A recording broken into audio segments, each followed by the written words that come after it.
பிஸ்மில்லாஹிர் ரஹ்மானிர் ரஹீம். மார்க்க ரீதியில் பார்த்தால் கனவுகள் 3 வகையாகும். அதை நபி ஸல்லல்லாஹு அலைஹி வஸல்லம் அவர்கள் தெளிவுபடுத்தியுள்ளார்கள். யார் கனவு கண்டாலும் அது இந்த 3 வகைக்குள் தான் அடங்கும். அவை 1 ரஹ்மானியா, 2 நஃப்சானியா, 3 ஷைத்தானியா. ரஹ்மானியா எனில் எந்த விதமான குழப்பங்களும் இன்றி தெளிவான முறையில் ஏற்படுகிற நம் மனதில் பாரத்தை ஏற்படுத்தாத நல்ல கனவாகும். உதாரணமாக, ஒருவர் தனக்கு பிடித்தமான உணவுகளை சாப்பிடுவது போன்றோ பிடித்தமான நபர்களை சந்திப்பது போன்றோ கனவு காணுகிறார். இது மனதிற்கு நல்ல உணர்வை தருகிறது. இதுவே ரஹ்மானியா வகை கனவாகும். இவ்வகை கனவில்தான் அல்லாஹுவால் மனிதனுக்கு நற்செய்திகளும் கொடுக்கப்படும். நஃப்சானியா எனில் மன ஊசலாட்டங்களினால் ஏற்படுகிற கனவாகும். எதையாவது பேசிக்கொண்டோ பார்த்து கொண்டோ சிந்தித்து கொண்டோ படுப்போம், அப்படியே உறங்கி விடுவோம். நாம் பேசிய, பார்த்த, சிந்தித்த அல்லது அது சம்பந்தமான ஏதாவது நினைவுகள் கனவாக ஏற்படும். இந்த வகை கனவுகள் தொடர்ச்சியானவையாக இருக்காது. துண்டு துண்டாக வெவ்வேறு காட்சிகளின் கலவையாக இருக்கும். தூக்கத்திலிருந்து விழித்தால் அதை நம்மால் தெளிவாகவும் சொல்ல முடியாது. ஷைத்தானியா எனில் மனிதன் வெறுக்கக்கூடிய, கோபப்படக்கூடிய, அவனுக்கு பயத்தையும் கவலையையும் மனபாரத்தையும் ஏற்படுத்தக்கூடிய கனவுகளாகும். இவ்வகை கனவுகள் ஷைத்தானால் ஏற்படுத்தப்படுவையாகும். உதாரணமாக, ஒருவர் நபிகள் நாயகம் ரசூலுல்லாஹி ஸல்லல்லாஹு அலைஹி வஸல்லம் அவர்களிடம் வந்து, அல்லாஹ்வின் தூதரே, எனது கனவில் நான் நடந்து சென்று கொண்டிருந்தேன். எனக்கு முன்னால் என்னுடைய தலை உருண்டு ஓடியது. நான் தலையில்லாத முண்டமாக நடந்து கொண்டிருந்தேன். இதற்கு விளக்கம் என்ன என்று கேட்டபோது நபி அவர்கள், ஷைத்தான் உன்னுடைய கனவில் வந்து விளையாடுகிறான் என்று விளக்கம் கூறினார்கள்.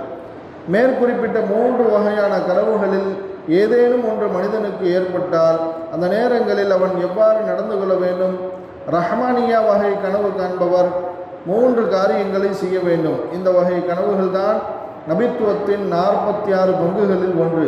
அல்ஹம்துலில்லாஹ் என்று கூறி அல்லாஹ்வை புகழ வேண்டும். 2 அதன் மூலம் மகிழ்ச்சி அடைய வேண்டும். 3 யார் அவரிடம் பிரியமாக இருக்கிறாரோ அவரிடம் மட்டுமே இந்த கனவை கூற வேண்டும். அல்லது கனவுக்கு நல்ல முறையில் விளக்கம் சொல்லக்கூடியவர்கள் இருந்தால் அவர்களிடமும் கூறலாம். நபி ஸல்லல்லாஹு அலைஹி வஸல்லம் அவர்கள் கூறுகையில், ஃபஇர் ரஆ ருயா ஹஸனத்தன் ஃபல்யுபஷிர் வலா யுஹ்பிர் இல்லா மை யுஹிப். ஒருவர் நல்ல கனவை கண்டால் அதை சுப செய்தியாக எடுத்து மகிழ்ச்சி அடைந்து கொள்ளட்டும்.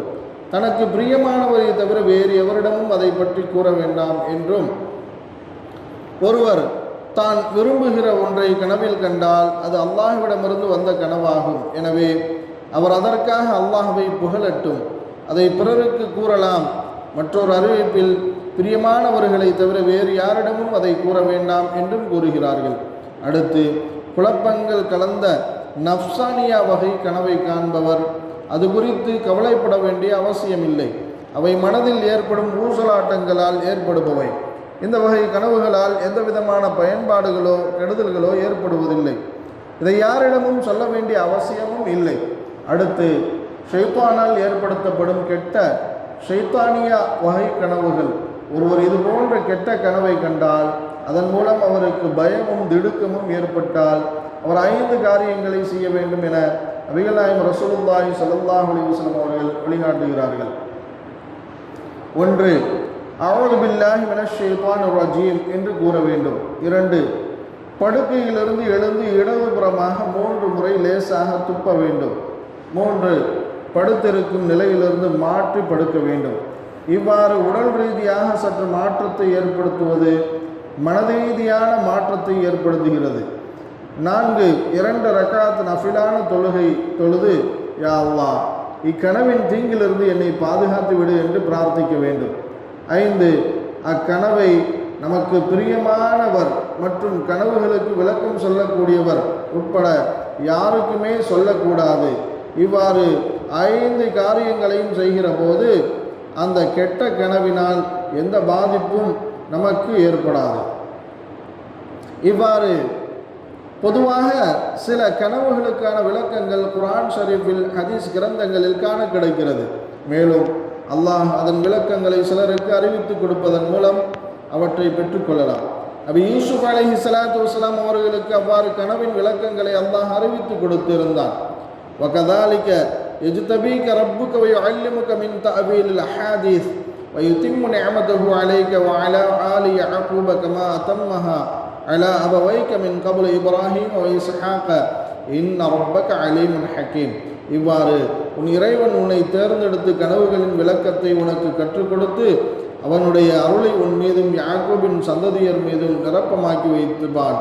இதற்கு முன்னர் உம்முடைய மூதாதையாரிய இப்ராஹிம் இஸ்ஹாக் ஆகிய இருவர் மீதும் தன் அருளை அவன் நிரப்பமாக்கி வைத்தது போல் நிச்சயமாக உன் இறைவன் யாவற்றையும் நன்கறிந்தவனும் மிக்க ஞானமுடையவனுமாக இருக்கின்றான். அல்லாஹ் மார்க்க விளக்கம் உள்ள மக்களாகவும் அவனை அஞ்சி நடக்கக்கூடியவர்களாகவும் நம்மை ஆக்கி அருள் புரிவானாக. சுப்ஹானல்லாஹி வ பிஹம்திஹி சுப்ஹானல்லாஹி வ பிஹம்திஹி அஷ்ஹது அல்லா இலாஹா இல்லா அன்த அஸ்தக்ஃபிருக வ அத்தூபு இலைக். சுப்ஹான ரப்பிக ரப்பில் இஸ்ஸத்தி வம்மா யசிஃபூன்.